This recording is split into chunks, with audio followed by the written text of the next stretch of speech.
আপনি এই ছেলেকে পড়িয়ে জাতির কি করতে চাইলেন?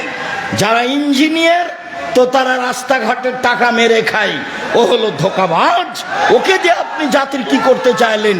যারা খুব মেধাবী, যারা লন্ডন আমেরিকাতে 5 লক্ষ টাকা বেতনে চাকরি করে, ওরা হলো টয়লেট পরিষ্কার করে যারা, তাদের সুপার, তাদের নেতা, তাদের দায়িত্ব পালন করে। তাহলে আপনার ছেলে জাতির কি করলো? শুনুন, ওইটাই ছেলে জাতির উপকার করতে পারে, জাতিকে শিরক বুঝাতে পারে, জাতির অর্থ সম্পদকে রক্ষা করার চেষ্টা করতে পারে। আরে দেশের মুরগি মেরে ফেলে ইন্ডিয়া থেকে ডিম আনতে হবে, এটা আপনার শরম হলো না? এটা আপনার ছেলে শিক্ষিত? কে বলেছে?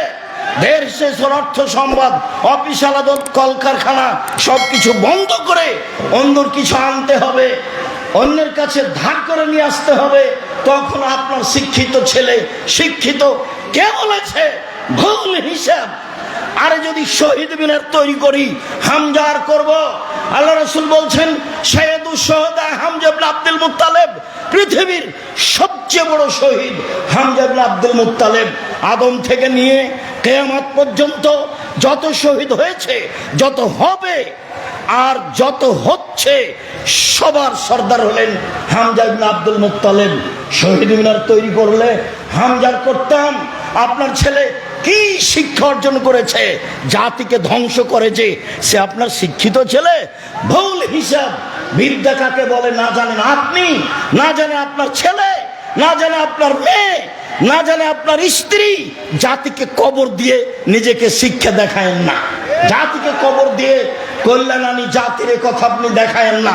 প্রত্যেকটা কর্ম আপনার জাতিকে ধ্বংস করা। আপনি কি দিয়ে বুঝাতে চাচ্ছেন যে আমি ছেলেকে মানুষের মতো মানুষ করতে চাই? পরকালের স্বার্থে জাতিকে কল্যাণের দিকে নিয়ে যেতে পারে সেই ছেলে মূলত শিক্ষা প্রাপ্ত, সেই ছেলে মূলত শিক্ষা অর্জন করেছে। সম্মানিত দিনী ভাই বোন, 1 বিদ্যা শিখাবে, 2 শিষ্টাচার শিখাবে, 3 পরিপাটি শিখাবে, 4 পাহারা দিবে ছেলে মেয়েকে, তার নাম বাপ, তার নাম মা। সম্মানিত দিনী ভাই বোন, মনে রাখবেন, শিষ্টাচার সদাচরণ এমন একটা জিনিস যা দিয়ে জান্নাতুল ফেরদাউস পাওয়া যায়। ওমামা বাহেলি রাদিয়াল্লাহু তাআলা আনহু বলেন, রাসূল সাল্লাল্লাহু আলাইহি ওয়াসাল্লাম বললেন, পৃথিবীর মানুষ শুনে রেখো, কেউ যদি তর্ক ছেড়ে দেয় সত্য হলেও আমি মুহাম্মদ সাল্লাল্লাহু আলাইহি ওয়াসাল্লাম তাকে জান্নাতে একটা ঘর নিয়ে দিব, আমি জিম্মেদার। পৃথিবীর মানুষ শুনে রেখো, কেউ যদি মিথ্যা ছেড়ে দেয়, মজাক করে হলেও মিথ্যা না বলে, আমি মুহাম্মদ সাল্লাল্লাহু আলাইহি ওয়াসাল্লাম তাকে জান্নাতে একটা ঘর নিয়ে দিব। 3 ওমান আলাল জান্নাত লিমান হাসানা খলকাহু, যে তার চাল চলনকে ভালো করলো, আমি মুহাম্মদ সাল্লাল্লাহু আলাইহি ওয়াসাল্লাম তাকে জান্নাতুল ফেরদাউস নিয়ে দিব। সেটা আমার ব্যাপার, কিভাবে নিয়ে দেব সেটা আমার ব্যাপার। ভালো চাল চলন কাকে বলে? জাতির ক্ষতি করে, জাতির অন্যায় করে, জাতিকে জেল হাজতে দিয়ে, মানুষকে অপমান করে, মানুষকে খাটো করে, মানুষকে জেল হাজতে দিয়ে আপনি বলছেন আমি সদাচরণের মালিক। আর আপনার এই 2 পয়সার ছেলে আর একজনের পিছনে ঘুরে আর চোখ দেখায়, রাস্তাঘাট বন্ধ করে, এর নাম বিদ্যা কে বলেছে? এর নাম বিদ্যা কে বলেছে? এটাকে সদাচরণ কে বলেছে? সম্মানিত দিনী ভাই বোন, সদাচরণ দিয়ে দামি জান্নাত পাওয়া যায়।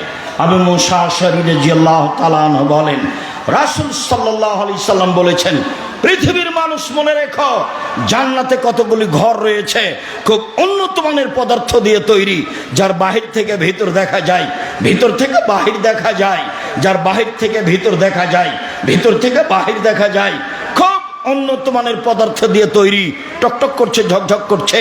সাহাবীগণ বললেন, লেমান হাজিহি, এত দামি ঘর কে পাবে আল্লাহ রাসূল?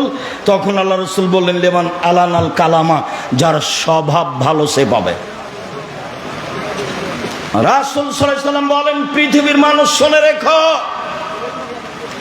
ও জান্নাতু তাহরুমু আলা রাজুলে ও ইয়াহরুমু রাজুলু আলাইহি, যার উপরে জাহান্নাম হারাম, যার উপরে জাহান্নাম হারাম, যে ব্যক্তি জাহান্নামের উপরে হারাম, যার উপরে জাহান্নাম হারাম, যে ব্যক্তি জাহান্নামের জন্য হারাম। কে? নম্র আচরণ যার, সদাচরণ যার, ওর জন্য জাহান্নাম হারাম, জাহান্নাম তার জন্য হারাম। এই কথা মুহাম্মদ সাল্লাল্লাহু আলাইহি সাল্লাম বলেন। পৃথিবীর মানুষ শুনে রাখুন, দেশবাসী, পৃথিবীর বাঙালি মানুষ যারা, তারা শুনে রাখুন। রাসূল সাল্লাল্লাহু আলাইহি ওয়াসাল্লাম বলেন, সদাচরণ এমন একটি জিনিস যা দিয়ে বড় বড় দুটি নেকি, আমলের নেকি পাওয়া যায়। এক, নিয়মিত রাতে তাহাজ্জুদ পড়লে যত নেকি হয়। দুই, নিয়মিত নফল সিয়াম থাকলে যত নেকি হয়, ভালো আচরণে তত নেকি হয়। এক, নিয়মিত রোজা থাকলে যত নেকি হয়। দুই, নিয়মিত তাহাজ্জুদ পড়লে যত নেকি হয়, ভালো আচরণে তত নেকি হয়। ভালো আচরণ কি জিনিস? দুই, ভালো আচরণ করলে তিনটে বড় বড় আমলের নেকি হয়। এক, আল্লাহর পথে জিহাদ করলে যত নেকি হয়, ভালো আচরণে তত নেকি হয়। দুই, নিয়মিত তাহাজ্জুদ পড়লে যত নেকি হয়, ভালো আচরণে তত নেকি হয়। তিন, নিয়মিত রোজা থাকলে, সিয়াম থাকলে যত নেকি হয়, ভালো আচরণে তত নেকি হয়। ভালো আচরণ কি জিনিস? ভালো কথা, ভালো কর্মের নাম ভালো আচরণ।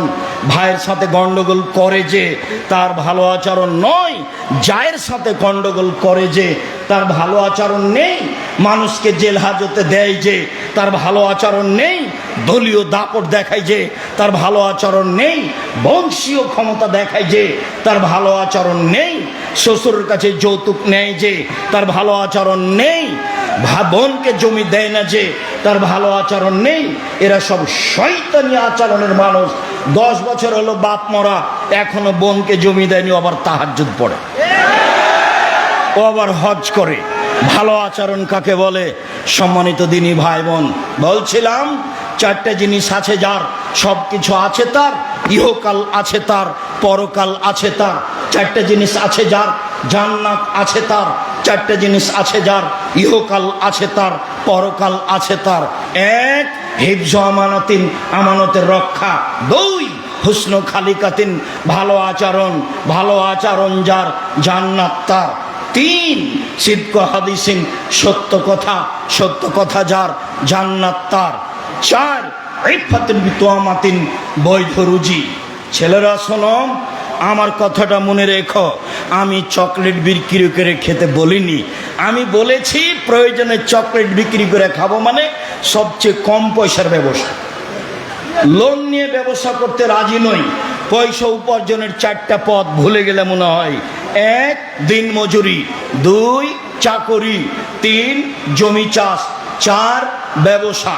সত্যবাদী ব্যবসায়ী যারা, তারা নবীদের সাথে জান্নাতে থাকবে, এ কথা মুহাম্মদ সাল্লাল্লাহু আলাইহি সাল্লাম বলেন। কলার ব্যবসা করব, চকলেটের ব্যবসা করব, তাহলে আমার ঋণ নেওয়া লাগবে না। 20, 30, 40 বছর লাগবে আমাকে একটা বড় ব্যবসায়ী হতে। আমি কলিকাতায় হিরোইন কিনলাম, ঢাকায় বিক্রি করলাম, তার নাম আমি বড় ব্যবসায়ী? ভুল হিসাব। সম্মানিত দিনী ভাই বোন, বলছিলাম যারা দুনিয়াতে বয়স বেশি করতে চায়, যারা দুনিয়াতে রুজি বেশি করতে চায়, টাকা পয়সা বেশি করতে চায়, অর্থ সম্পদ বেশি করতে চায়, এক, তাদেরকে সদাচরণ করতে হবে। সদাচরণ করলে বয়স বেশি হয়, সদাচরণ করলে টাকা পয়সা বেশি হয়, এ কথা মুহাম্মদ সাল্লাল্লাহু আলাইহি সাল্লাম বলেন।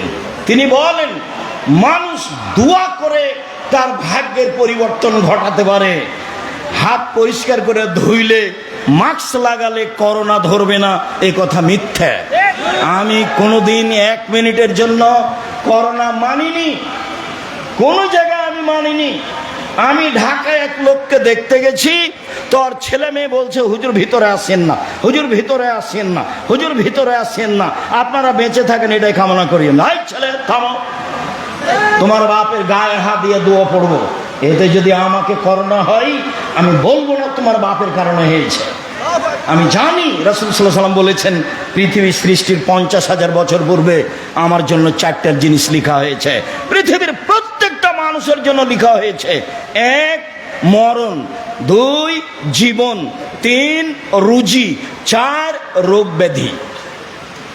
সেদিন যদি আমার করোনা লিখা হয়ে থাকে আর আমি যদি আজ পাথরের মধ্যে ঢুকে যাই, তবুও করোনা রক্ষা হবে না। কেন? লিখাই আছে। তার নাম ভাগ্য। শোনো, তোমার আব্বাকে দেখতে এসে ভাগ্য অস্বীকার করে আমি আব্দুর রাজ্জাক বিন ইউসুফ মরতে রাজি নই। আমি ভাগ্যকে সামনে রেখেই, তাকদীরকে বিশ্বাস করেই তোমার বাপের গায়ে হাত দিয়ে দোয়া পড়ে যাব, যা হবে হবে। যদি করোনা হয় আমি বলবো না তোমার বাপের কারণে হয়েছে।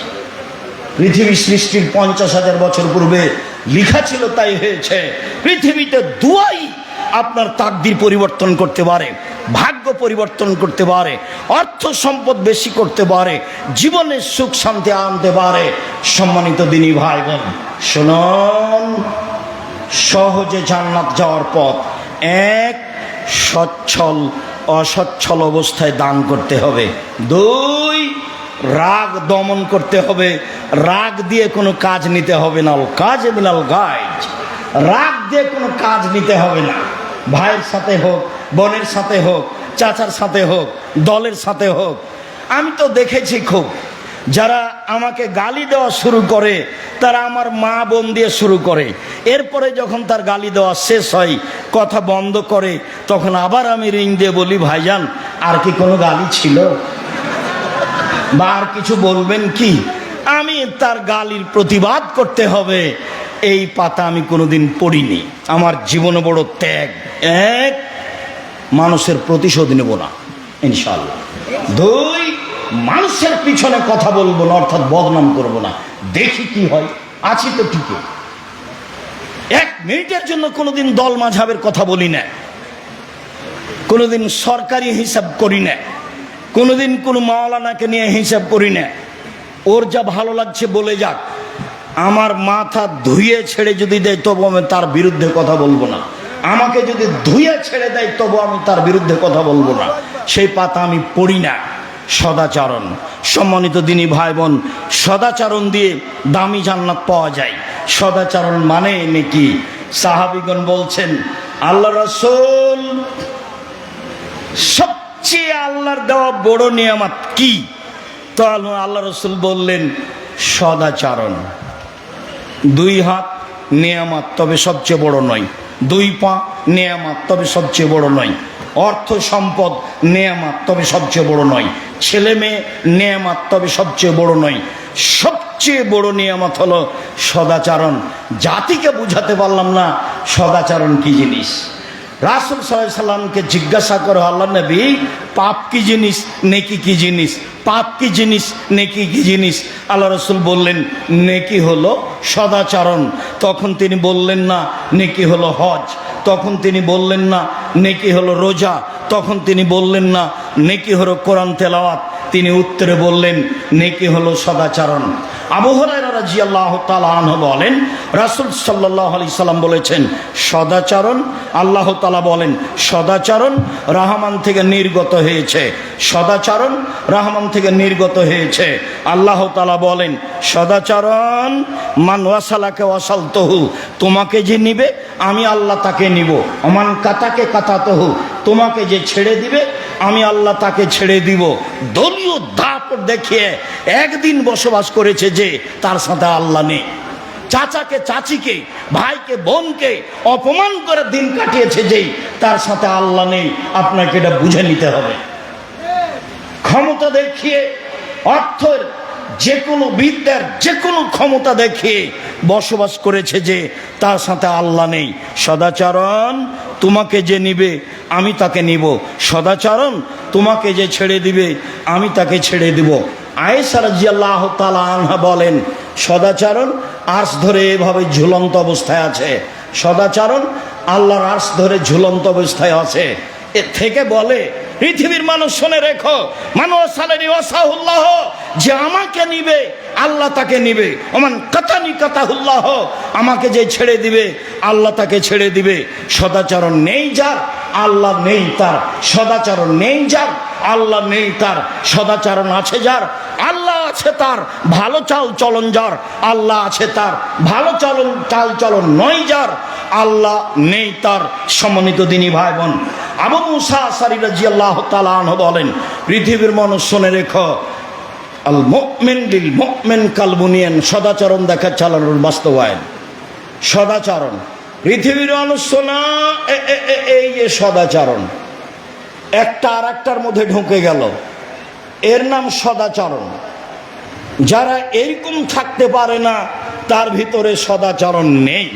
নুমান ইবনে বাশির বলেন, পৃথিবীর মানুষ শুনে রাখো, আল মুমিনুনা কারাজুলুন ওয়াহিদ, সারা পৃথিবীর মানুষ একজন মানুষ। মাথা ব্যথা করলে সম্পূর্ণ শরীরে ব্যথা হয়, চোখ ব্যথা করলে সম্পূর্ণ শরীরে ব্যথা হয়। লোকটা বিপদে পড়েছে, আমিও ব্যথা পাচ্ছি, ভাইজান কি সমস্যা বলেন? টাকা লাগবে, তার নাম সদাচরণ। ভাইজান অ্যাম্বুলেন্স নিয়ে আসবো, তার নাম সদাচরণ। ভাইজান ডাক্তার ডেকে নিয়ে আসবো, তার নাম সদাচরণ। ভাইজান কোনো ধার কর্জ লাগবে, তার নাম সদাচরণ। ভাইজান আমি কোনো উপকার করতে পারি, তার নাম সদাচরণ। পাল্টা বলছে বিপদে পড়েছে, ঠিক হয়েছে, ঠিক হয়েছে, ঠিক হয়েছে, উচিত।